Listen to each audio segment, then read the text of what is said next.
Ya.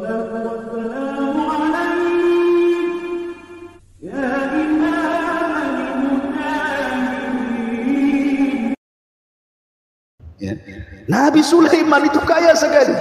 Dia raja dunia alal itlaq. Pernah sekali dia melalaikan ibadah ketika dia sibuk dengan kuda-kuda koleksi perangnya. Nah, itu. Nabi Sulaiman itu suka mengoleksi kuda perang. Ada sekitar 1000 kuda. Dia suka dengan kuda perang. Jadi Nabi Sulaiman itu karena hobi, jadi suatu ketika dia pandangilah kuda-kuda perangnya itu. Lupa dia sholat sampai terbenam matahari. Baru dia teringat.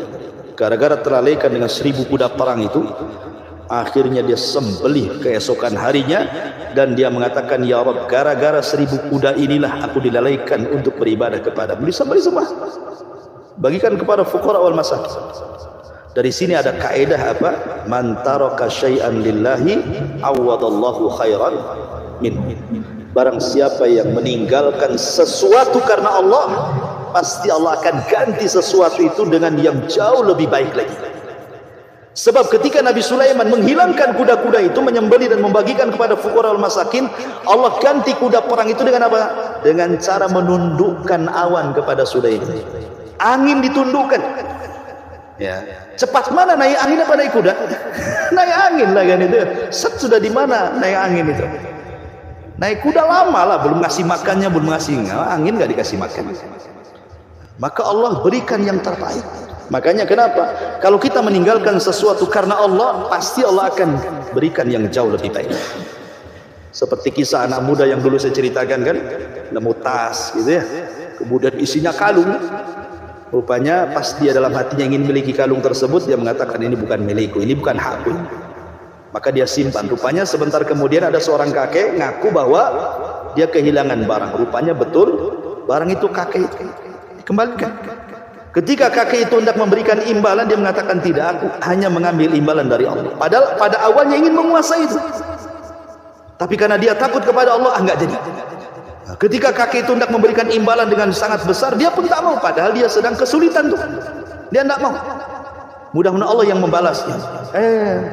Kisah ini lama ceritanya, sampai akhirnya anak muda ini keluar dari Mekah, cari pekerjaan, harus menyeberangi sebuah lautan. Rupanya kapalnya terhempas gelombang, akhirnya sampailah di pulau yang entah berantah di mana pulau itu.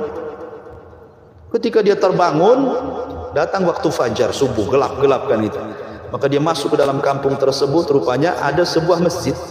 Masjid itu kotor, tidak ada yang membersihkan, kayaknya sudah lama nggak dihuni masjid itu. Karena dia orang baik, orang soleh, penghafal Quran, maka dia bersihkan masjid itu. Tiba-tiba azan. Ketika azan, satu kampung datang semuanya. Kenapa? Seolah-olah itu azan pertama.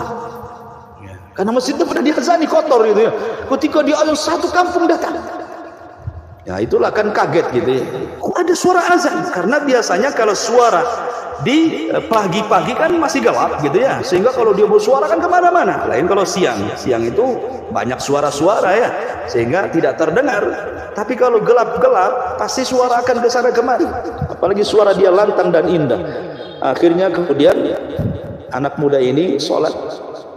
Udah setelah sholat dia mengaji, rupanya punya suara yang indah. Ini orang kampung dengerin, nggak sholat juga dia. Tapi melihat suaranya indah, dari situlah keesokan harinya dia takjub dengan anak muda itu. Datang kepada anak muda ini dan mengatakan, wahai anak muda, jadi imamlah di masjid ini. Ajari anak-anak kami untuk mengaji. Maka orang-orang Baduy itu kata anak muda ini, tidak bisa, aku datang untuk mencari pekerjaan. Nah kalau begitu berapa gajimu? Ya, kami akan bayar. Akhirnya disepakati sekian gajinya, semua orang kampung itu ngaji sama dia. Dapatlah dia pekerjaan menjadi pengajar Quran. Sudah bertahun-tahun, sudah terkumpul uangnya, tentu dia ingin pulang kampung. Orang kampung bingung nih, kalau pulang siapa yang ngajar? Habislah, ustadznya nggak ada kan itu. Akhirnya orang kampung berpikir, kalau begitu kita ikat saja, kita kawinkan dengan gadis ini, gadis desa ini, dicarikan yang paling cantik. Paling jelek tak mau lah kan itu. Carikan yang paling cantik, datangkan yang cantik itu. Anak muda, maukah kau menikah? Di sini ada wanita yang paling cantik, sudah cantik solehah itu. Akhirnya kemudian baik, tapi saya harus ta'aruf dulu, ya kan? Harus nazar dulu, melihat dulu, main kawin-kawin saja kan itu. Didatangkan wanita itu, memang wanita itu cantik, tetapi laki-laki ini tidak memandang wajahnya. Yang ia pandang adalah kalung yang ada di lehernya. Dia teringat dengan kalung yang dulu dia temukan itu, yang diakui kakek itu kan. Jadi wanita itu pun menangis. Kenapa? Namanya ta'aruf kan memandang wajah, kok yang dipandang dadanya, kalungnya kan itu ya. Jadi orang-orang mengatakan, ya fulan qad kassarta qalbah, kau sudah memecahkan hati wanita tersebut. Kalau kau mau bilang mau, kalau kau tak mau bilang tak mau. Kenapa kau pandangi terus dadanya gitu ya? Maksudnya kalung yang ada di lehernya itu. Kata anak muda ini, sebentar, aku ada sejarah dengan kalung itu. Ya. Ada apa maksudnya? Mau ceritalah dia dulu bertahun yang silam itu dia menemukan tas, rupanya ada kalung yang luar biasa harganya itu ya. Kok mirip dengan kalung itu katanya. Dan itu punya seorang kakek namanya si Anu, saya sudah lupa lah pokoknya seorang kakek. Ketika dia habis bercerita tersebut, tiba-tiba satu kampung itu bertakbir, Allahu Akbar katanya. Bingunglah anak muda ini. Kenapa satu kampung bertakbir? Barulah kemudian mereka bercerita. Dulu ada seorang kakek bercerita persis seperti ceritamu. Dan kakek ini berdoa, kalau seandainya anak muda itu ada di sini, kunikahkan dia dengan puteriku katanya. Rupanya kakek itu orang tua dari anak perempuan tadi. Subhanallah, kayak sinetron kan. Ini ya. Tapi ini kan betul kisahnya.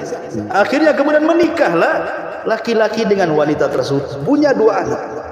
Secara tidak langsung dia sudah menguasai kalung dan pemiliknya kan itu ya. Punya 2 anak. Allah takdirkan 2 anaknya meninggal. Kemudian selang beberapa tahun karena ibunya kepikiran dengan anaknya sakit, akhirnya meninggal juga. Jadi istrinya meninggal, 2 anaknya meninggal. Kalung itu menjadi warisan anak muda tersebut. Dulu ketika dia nemu kalung itu, dia berhasrat untuk mengambilnya kan. Tapi dia takut kepada Allah. Sekarang betul-betul kalung itu halal bagi dia. Jadi warisan dia. Karena dia tidak tahan sedih di kampung tersebut, dia minta izin sama orang kampung pulang ke Mekah. Akhirnya dia jual kalung itu dan hasilnya untuk modal berniaga, Allah takdirkan menjadi orang paling kaya di Mekah di zaman itu. Gara-gara kalung modal itu. Dan dia menjadi orang yang ahli sedekah. Lihat, barang siapa yang meninggalkan sesuatu karena Allah, Allah ganti dengan yang jauh lebih baik lagi. Ketika dia tidak mau mengambil kalung itu karena Allah, ini milik orang, Allah ganti dengan yang lebih baik lagi. Itulah kaidah. Ya, jadi jangan takut seorang itu meninggalkan sesuatu karena Allah.